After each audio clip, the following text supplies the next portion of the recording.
wow, I went from this piece of shit kid who thought he was dumb, not successful, insecure, who stuttered when I first saw somebody, to a person who can now do all these things just because I now control my own mind.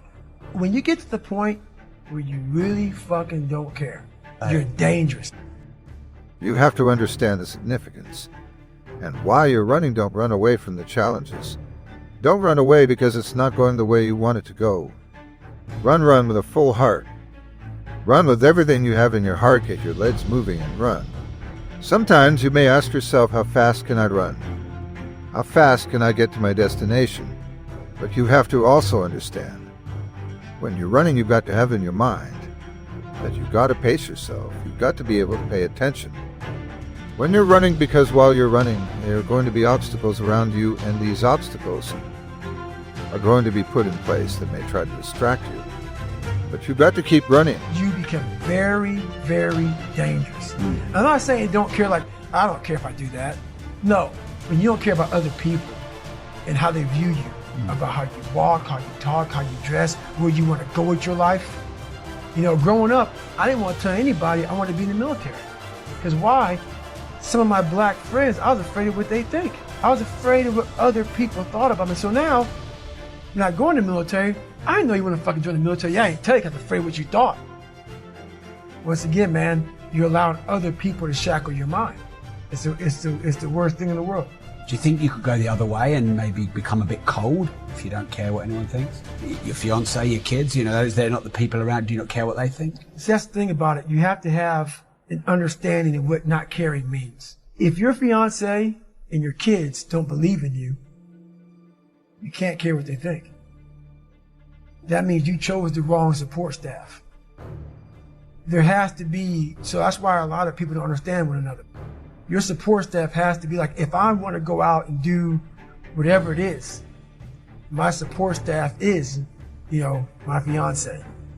If she's like, you know what, I don't think that you should be doing that, I have to take it, why? So I can be open-minded. So why are you saying this? But if she's saying it because of her, that's not the right thing. Because I need backing, open-mindedness. I need support. So you gotta be very clear thinking about all that stuff. My circle's very small. I make sure I didn't handpick these people, because I'm like, so you don't want people in your corner that are like, oh, let me pat you in the back for where the fuck you do. Some days are going to be slow, and some days you just got to be fast. But make sure when you're running, you got that mindset in the right place. Don't be reckless, be productive in it, and understand that it means something. Recognize your beliefs. Recognize your drive. Don't concern yourself with things that doesn't concern your best, because if you're not giving your best, then the rest will catch up to you, so stay ahead of the pack. And don't slack, because it will only push you back. Continue the journey and keep your eyes on the prize. Your rewards are waiting for you. You don't want to be the slowest one on the track. No one's coming to help you. No one's coming to save you. It is now yours to own. And you have to find the courage to face that. That's why I talk so much about the past. And you have to stop being afraid of what other people think about you. Stop being afraid of being judged. Stop being afraid of what people are going to think about you once they know who you are. Know where you come from. Know what you've struggled with. Know your journey. So I'm getting ready to board my plane yesterday, and this NFL football player comes up to me. He goes, Goggins, can I ask you a question? How do you keep that dog mentality? I said, let me ask you a question. When you were younger, what did you want to be? He said, an NFL football player. But once I got there, I lost that dog mentality. He had a finish line in his brain. Guess what? A true dog mentality, I have a dog at home. He never gets full. It's not enough you made to the NFL. It's not enough you ran a 5K. Win a 10K. It's not enough you became a doctor. Be a better doctor. It's not enough you lost 50 pounds. Go out there and do something with it. Guess what? It's 109 out here, but guess what? It's not enough. Stay hard. And at that time, at mile 81, something clicked that I'll never probably be able to do again, where my mind, body, spirit, soul, everything just connected. And my mind knew I wasn't going to quit. It knew that guy was dead and buried and gone.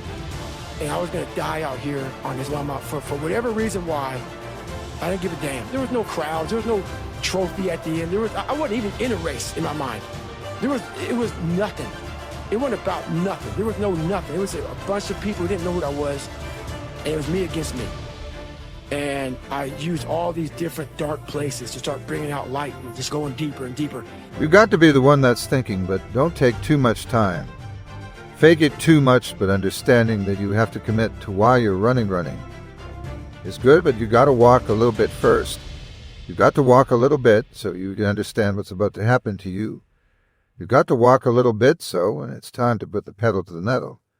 You got your head up and you thriving and you strike. And you move so fast that nothing around you can stop you. So don't be late for the celebration of your victory. Because your victory belongs to you, no one else. Take pride in it, believe in it, stand on it, earn it. It's yours, keep it moving, be productive. Be powerful, and from the bottom of my heart, run strong. Run hard and conduct your business. It's time to rise and shine, music. It's time to be about that business. It's time to understand that if you want to get something out of your life, you got to be willing to work for it. I'm talking to the one that wants to go beyond the limit. I'm talking to the one that is willing to work a little bit harder than the next man or the next woman. I'm talking to the one that's been through hell. I'm talking to the one that really wants to take it to that level that no one has ever been when you step into that room. And as a human being, if you don't have a to-do list, you're going to sit back and just fade away. It's like a lot of people who are in the military, who are in business, who are whatever. They say, hey, I'm going to do 20 years and I'm going to retire. Okay, what's next? So I have a what's next list. So I never sit idle. There's never one time in my life where I'm sitting back with free time and like just enjoying the sun. I made it. Yeah. I've arrived. No, I've never arrived. And a lot of people say, are you happy? Because I'm so driven that it almost makes people who are weaker in the mind think, my God, you must not be happy. That's a weaker person's way of saying, you've overachieved, David Goggins, and you're making me feel like shit. If you ask me if I'm happy, I'm doing my job, because when I was a weak person, these are some of the things I would ask a very driven person, because I didn't understand what they were doing.